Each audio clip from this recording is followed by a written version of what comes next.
Telugu digital media network లో political కేటగిరీలో number 1 కేవలం 72 గంటల్లో 1,50,00,000 వ్యూస్ పైగా పాపులర్ టీవీ నెట్వర్క్. నమస్కారం అండి, మీ పేరు?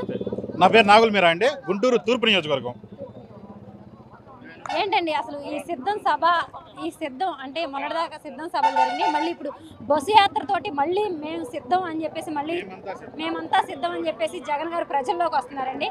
అసలు ప్రజల స్పందన ఎలా ఉందండి? ప్రజల స్పందన ఎలా ఉందండి? సిద్ధం సభల్లో 4 సిద్ధం సభల్లో రాష్ట్రం మొత్తం చూసింది చంద్రబాబు నాయుడు ఎక్కి ఏడ్చాడు. ఈరోజు మేమంతా సిద్ధం సభలతో నలుగురు ఏడుస్తున్నారు. ఎందుకనండి? జనాలు ఎక్కువ కనబడితే పచ్చకళ్ళు మొత్తం ఎలా ఉంటాయంటే బొగ్గుమని ఏడుస్తూ ఉంటాయి. మరి ఈ జనాలంతా డబ్బులు ఇచ్చి తరలిస్తున్నారు బస్సుల్లో, లేదంటే జనం లేకపోతే గ్రీన్ మ్యాట్లు వేసి మేనేజ్ చేస్తున్నారు అంటున్నారు కదండి. ఇప్పుడు మీరు రిపోర్టరు, మీరు వాయిస్ తీసుకుంటున్నారు, వీడియోలు తీస్తున్నారు, మీకు ఎక్కడన్నా కనపడిందా? లేదు. మరి ఎలా అంటారు? మరి మీరు అంటే ప్రతిపక్షాలు చూస్తున్నాం కదండి. ప్రతిపక్షాలు అనేది ఎలా ఉంటాయంటే విమర్శలు చేయడానికి ఉంటాయి. అది వాస్తవం కాదని చెప్పాల్సినటువంటి మీడియా మీరు. అలాంటి మీడియా మీరే ఒప్పుకున్నారు కాదండి అని. మీరు ఇందా నుంచి ఇంటర్వ్యూలు చేస్తున్నారు జనాల దగ్గర. ఎవరన్నా డబ్బులు ఇచ్చి వచ్చారని చెప్పారా? ఎవరన్నా ఏదైనా బోబెట్టి వచ్చారన్నారా? అభిమానంతో వచ్చామని చెప్పారు. అభిమానం అనేది జనాలకి నవరత్నాల పథకాల ద్వారా అతను అందించిన సంక్షేమం ద్వారా జనాల్లో అనేది ఒక ఎవరు అంటే ఇంతకుముందు రాజశేఖర రెడ్డి గారు ఎటువంటి ముద్ర వేశారో, ఎన్టీ రామారావు గారు ఎటువంటి ముద్ర వేశారో అదే ముద్ర జగన్మోహన్ రెడ్డి గారు ఈరోజు వేశారు. కాబట్టి ఇంతమంది స్వచ్ఛందంగా ఈరోజు వస్తున్నారు. ఒక సభకి 15 లక్షల మంది జనాలు వచ్చారంటే మీరు ఒకసారి ఆలోచించండి. మరి ఇంతమంది వస్తున్నారని, ఇంతమంది అభిమానాన్ని జగన్మోహన్ రెడ్డి గారు అందుకున్నారు. అసలు ఎందుకనండి? అంటే ఈ పథకాలు ఇవ్వడం వల్ల జనమంతను ఇలా అభిమానం పెంచుకున్నారంటారా జగన్ గారి మీద? అంటే ఆయన ఇచ్చిన మాట నిలబెట్టుకున్నారంటారా? ఫస్ట్ అండి, రాజశేఖర రెడ్డి గారి కొడుకుగా మేము అభిమానించి మేము 2014లో ఆయనకు తోడుగా ఉన్నాము. ఏదైతే అబద్ధపు హామీలతో గద్దెనెక్కినటువంటి చంద్రబాబు నాయుడు తను జన్మభూమి కమిటీలతో ఈ రాష్ట్రాన్ని అతలాకుతలం చేసి సంక్షేమం అందించకుండా, అభివృద్ధి చేయకుండా ఏదైతే అతను చేశాడో దానికి పరిణామమే 23 సీట్లు. 2019లో వచ్చినట్టు 23 సీట్లు. ఆ 23 సీట్లలో అతను ఏం చేసుకున్నాడో అతనికి తెలుసు, మనకి తెలుసు, మనం చూస్తూ ఉన్నాం. కాబట్టి ఈరోజు జగన్మోహన్ రెడ్డి గారు అందించిన సంక్షేమం అయితేనేమి, చేసిన అభివృద్ధి అయితేనేమి, ఏదైతే పారిశ్రామికంగా కానీ, ఆర్థికంగా కానీ, సామాజికంగా కానీ, రాజకీయంగా కానీ అన్ని వర్గాలను సమకాలీన అంటే అందరినీ కూడా అభివృద్ధి చేసుకుంటున్నాడు. కాబట్టి ఈరోజు జనాల్లో చెరగని ముద్ర వేసుకున్నాడండి. అంతేగాని ఏదో చంద్రబాబు నాయుడు చెప్పినట్టు విధ్వంసం అయ్యి కాదండి. పవన్ కళ్యాణ్ అనేది నిన్న ఒక మాట చెప్తాడు, ఈరోజు మాట చెప్తాడు, రేపు ఒక మాట చెప్తాడు. అతని మీద కానీ, చంద్రబాబు నాయుడు మీద కానీ, పురంధరేశ్వరి గారి మీద కానీ అలాంటి అవసరం లేదని నా అభిప్రాయం. మరి జగన్ గారు ప్రజల్లో తిరుగుతున్నారు కానీ మరి గతంలో అమలు చేసినవి తప్ప మళ్ళీ నేను ఇంకేమీ ఆయన చెప్పట్లేదు. ఇంకా వేరే పథకాలు ఇస్తామని ఏం చెప్పట్లేదు.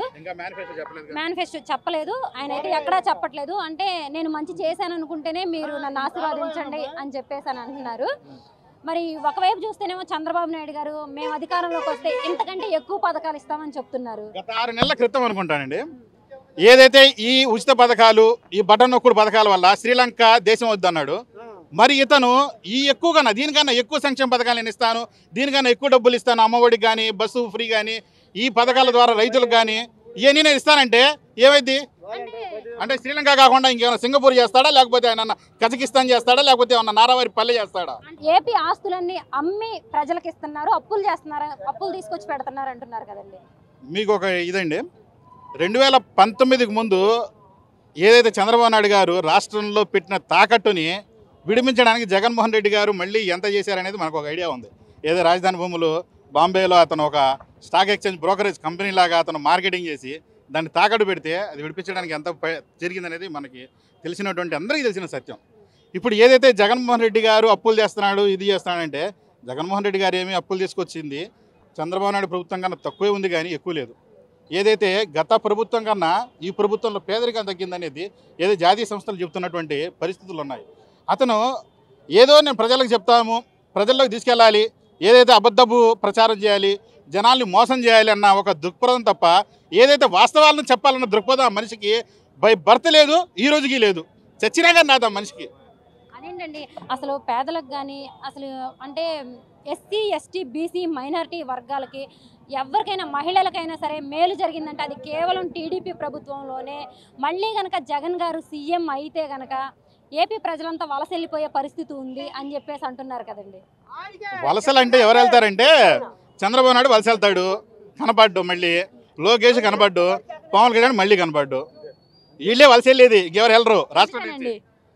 మరి గెలవబోయే అధికారం రాదు కదా, ఇల్లు గెలవరు, పవన్ కళ్యాణ్ గెలవడు, లోకేష్ గెలవడు, పురంధరేశ్వరి గెలవదు.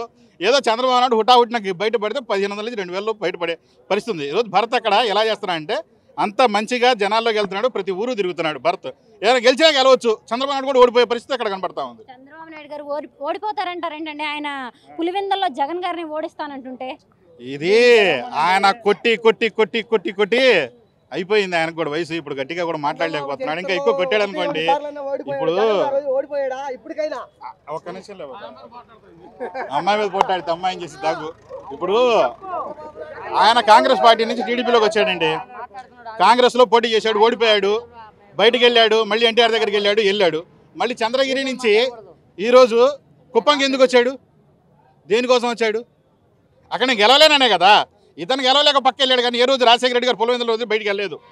పులివెందుల నుంచి బయటికి వెళ్ళినప్పుడు కూడా తన సోదరుడు వివేకానంద రెడ్డిని తీసుకొచ్చి కూర్చోబెట్టాడు తప్ప వేరే వారిని ఎవరిని తీసుకొచ్చి కూర్చోబెట్టలేదు అక్కడ. లేదా పక్క జిల్లాకో పక్క రాష్ట్రానికో వెళ్ళి పోటీ చేసిన పరిస్థితి లేదండి. మొన్న ఎమ్మెల్యేల లిస్టు చెప్పినప్పుడు చంద్రబాబు నాయుడు అంటే జగన్ గారు చెప్పినప్పుడు చంద్రబాబు నాయుడు గారు ఒక మాట అన్నారండి, అంటే ఈ ఏరియాలో చెత్తను తీసుకెళ్ళి ఇంకొక ఏరియాలో పెడితే అది మంచిగా అవుతుందా అని చెప్పేసి. మరి చంద్రబాబు నాయుడు గారు కూడా ఎమ్మెల్యేలను మార్చారు కదండి. అంటే పవన్ కళ్యాణ్ గురించి ఆయన ఒక ఉద్దేశంలో వచ్చి ఉంటాడు. ఆ రోజు ఆయన ఏదైతే గాజువాక భీమవరంలో పోటీ చేసి ఏదైతే ఇక్కడ చెత్త అనుకుని అక్కడికి వెళ్ళాడు కాబట్టి పవన్ కళ్యాణ్ ఉద్దేశించి ఆ మాట చెప్పంటాడు.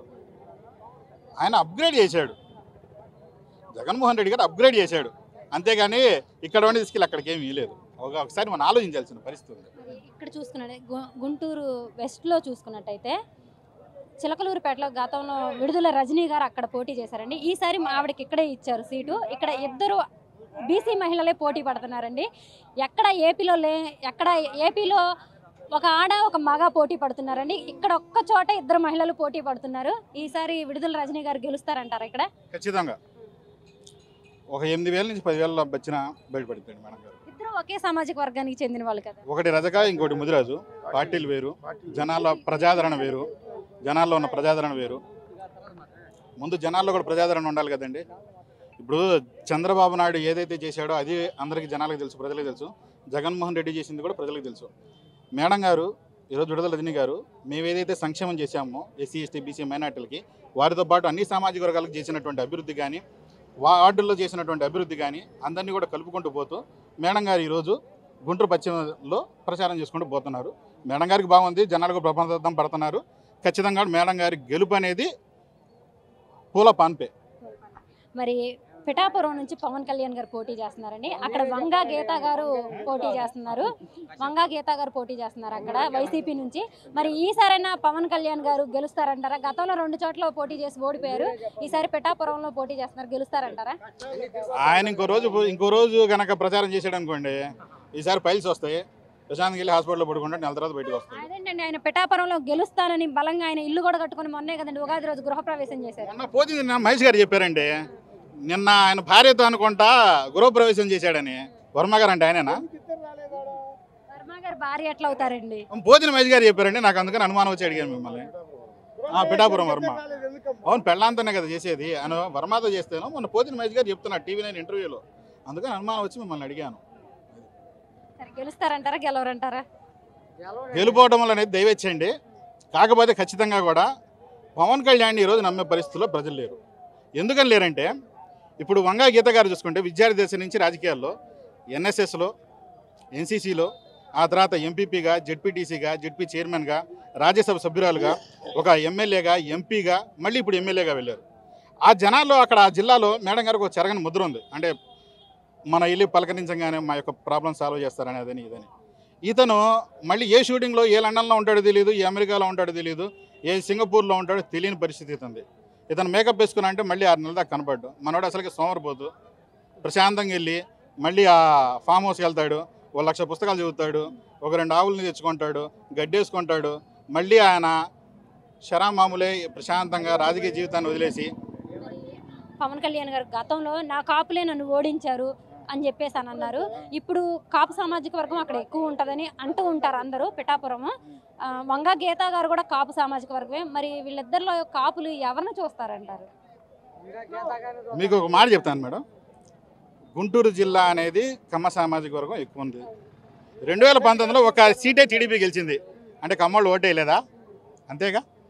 ఎప్పుడు కూడా ఎక్కడా కూడా సామాజిక వర్గం అనేది నాకు మంచి జరిగిద్దా ప్రజలకు మంచి జరిగిద్దా అని ఆలోచిస్తారు, కానీ నా యొక్క సామాజిక వర్గమా కాదా అనేది ఆలోచించరు.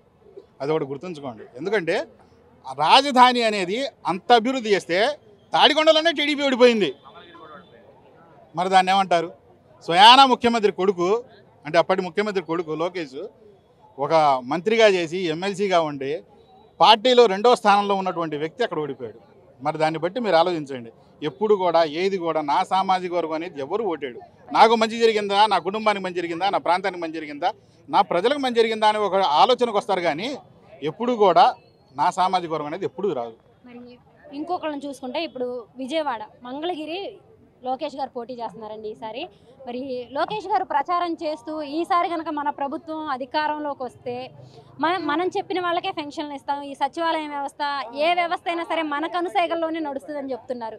మరి ప్రజలు ఎలా చూస్తారండి? అట్లా చేసినందుకే 2019లో 23 సీట్లకు వచ్చారు. ఇప్పుడు 3 సీట్లు కూడా వస్తాయి లేదా అని డౌట్గా ఉంది వాళ్ళకి. అందుకని వాళ్ళు ఆ విధంగా అందరినీ కూడా మూకం అయ్యి బీజేపీ, జనసేన, టీడీపీ ముగ్గురు ఏకమయ్యారు. ఆ ముగ్గురు ఏకమవక ఇంకా చిన్న చితగా పార్టీలని ఇద్దరు మా యొక్క వైఎస్ కుటుంబానికి సంబంధించిన 2 మహిళలను తీసుకెళ్ళి వాళ్ళు ఇంకా కూడా వెనక నుంచి ఇంకా అంటే వెనుపోటు రాజకీయాలు ఇంకా ఆయన మారినట్లేడు. ఇన్ని సంవత్సరాలైనా వాళ్ళ చెల్లెల చేత కూడా చివరికి వెనుపోటు పడిపిస్తున్నాడు. మరి చంద్రబాబు నాయుడు గారేమో మన సభలో మాట్లాడుతూ ఈ ప్రభుత్వం వచ్చి మద్యం రేట్లు పెంచేసింది, మన ప్రభుత్వం కనుక వస్తే నాణ్యత గల మద్యం తీసుకొస్తాము, మద్యం రేట్లు తగ్గిస్తాము అని చెప్పేసి అని అంటున్నారండి. అంటే జనాలు మత్తులో ఉంటేనే కదా అతను చేసే దుర్మార్గం జనాలకు తెలియకుండా ఉండడానికి. అంతేనంటారా? జనాలు మత్తులో ఉన్నారనుకోండి, అతను చేసే దుర్మార్గం కానీ ఇటువంటి అప్పులు తీసుకొచ్చినా జనాలకు అభివృద్ధి చేయకపోయినా సంక్షేమ పథకాలు ఇవ్వకపోయినా అడగడానికి ఉంటారు కదా. అదే ఆయన ఉద్దేశం. జనాలు తాగండి, ఓగండి, నేనేం చేసినా కానీ మీరు ప్రశాంతంగా నిద్రపోండి, నా ఇష్టం వచ్చినట్టు నేను చేసుకుంటాను అనడానికి అది ఒక నిదర్శనం అనమాట. సరేనండి. మరి జగన్మోహన్ రెడ్డి గారు 175కి 175 అని చెప్పేసి నినాదంతో వాళ్ళ నాయకులు అందరూ అదే అంటున్నారు. మరి 175కి 175 కొడతారంటారా ఈసారి కూడా? ఏమండి 175కి 175 అనేది మా టార్గెట్ అండి. కొంచెం అటు ఇటు వచ్చామో కానీ అధికారం అయితే మాదే, మళ్ళీ మేమే. రాష్ట్రం నుంచి వలసలేదు మాత్రం చంద్రబాబు నాయుడు, లోకేష్, పవన్ కళ్యాణ్, పురంధరేశ్వరి.